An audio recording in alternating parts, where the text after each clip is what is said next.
How to fix Elder Scrolls 4 Oblivion Remastered crashing on PC.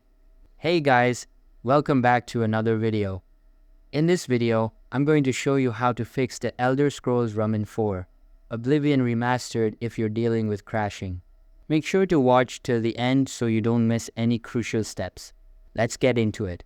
So, the first thing you want to do is allow the game through your Windows firewall. To do this, open the control panel and go to System and Security. Here, Windows Defender Firewall. From there, click on Allow an app or feature through Windows Defender Firewall. You'll need to find Oblivion Remastered in the list. If it's not there, click on Allow another app. Hit Browse, then paste in the installation path of the game. Select the exe file and add it to the list. Make sure both private and public checkboxes are ticked. Now that's done, another fix you can try is adjusting your power plan. Just open the control panel again. Go to Hardware and Sound. Then Power Options. Set your plan to either balanced or high performance. Try both and see which works best for your system.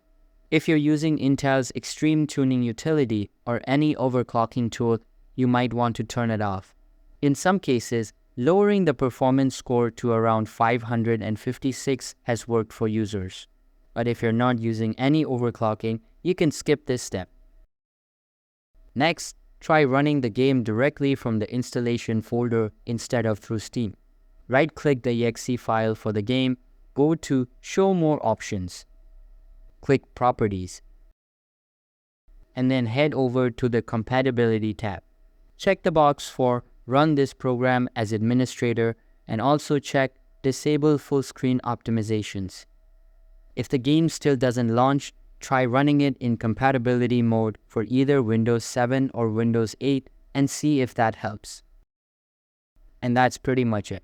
These are the main steps that have helped players fix crashing. Hopefully one of these methods works for you.